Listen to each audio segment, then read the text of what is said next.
Donc voici ma pompe à vide, mon système de pompe à vide, donc constitué d'un moteur de frigo, d'un système électronique qui va régler la pression et mettre le moteur en fonctionnement ou pas, suivant la dépression que l'on aura dans le sac à vide, et derrière une réserve d'air constituée d'une bouteille, d'un extincteur en fait, une bouteille d'extincteur, donc le tout raccordé au système de vide. Voilà, donc on va maintenant regarder un petit peu comment fonctionne tout ce matériel, l'électronique principalement, le coffret. Voilà, donc on va s'installer et on va regarder ce qui va se passer au niveau de l'afficheur. Donc déjà la mise sous tension. Voilà, la mise sous tension est faite. Bonjour.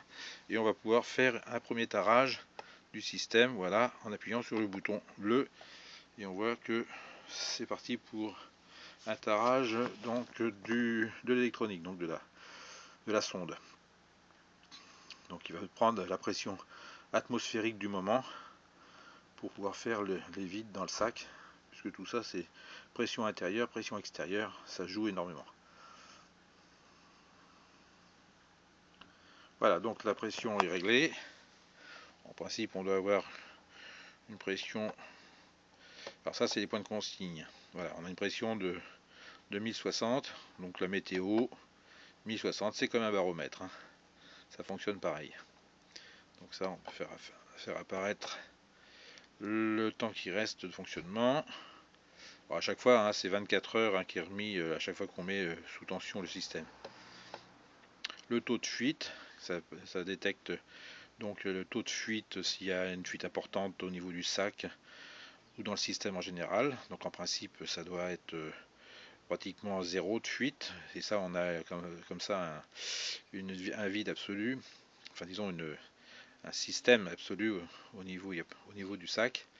Donc là ça va se mettre à biper parce que ça va atteindre 100% presque, pratiquement même, voilà. Donc on va l'arrêter. Voilà, donc on a la pression et ainsi de suite et ainsi de suite. Ça c'est le point de consigne, donc on peut faire varier avec le potentiomètre qui est ici. Donc on peut mettre plus ou moins donc de pression dans le sac.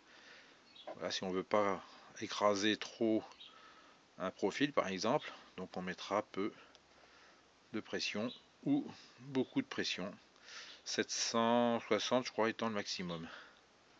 Non, 770. Donc ça va varier en fonction de la pression extérieure du moment.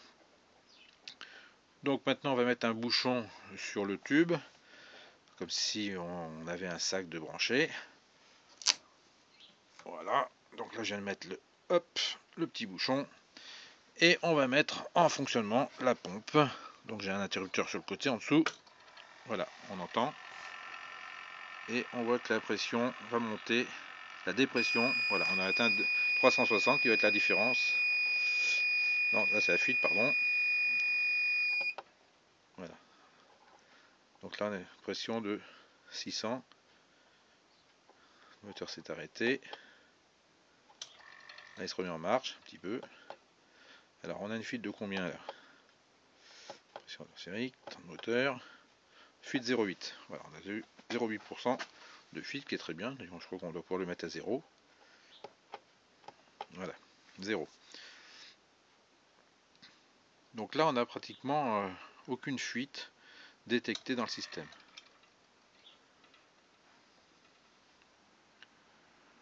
Vous voyez le moteur fonctionnant que par à-coup pour maintenir ce vide que l'on va avoir créé dans le sac.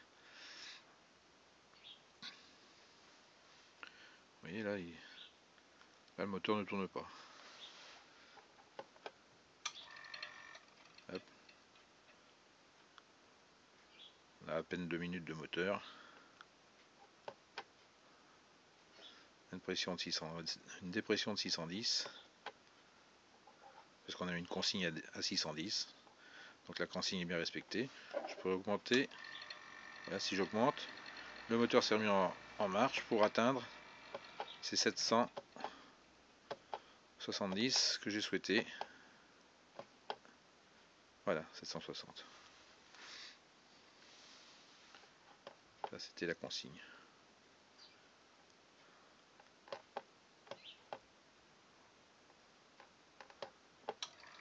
Voilà. Donc on a la différence, hein, 760, 300, qui est la différence entre la pression et la dépression.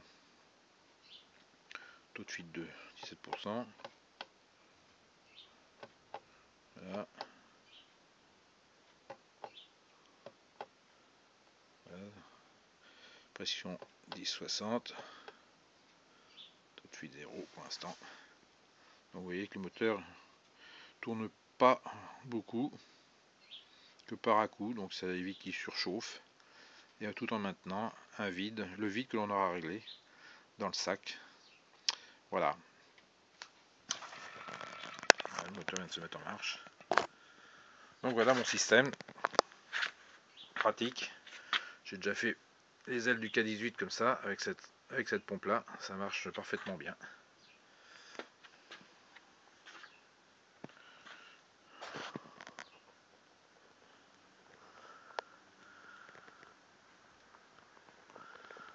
Voilà, donc ma pompe, mon moteur de frigo avec mon interrupteur de marche arrêt et puis la réserve d'air derrière. Voilà.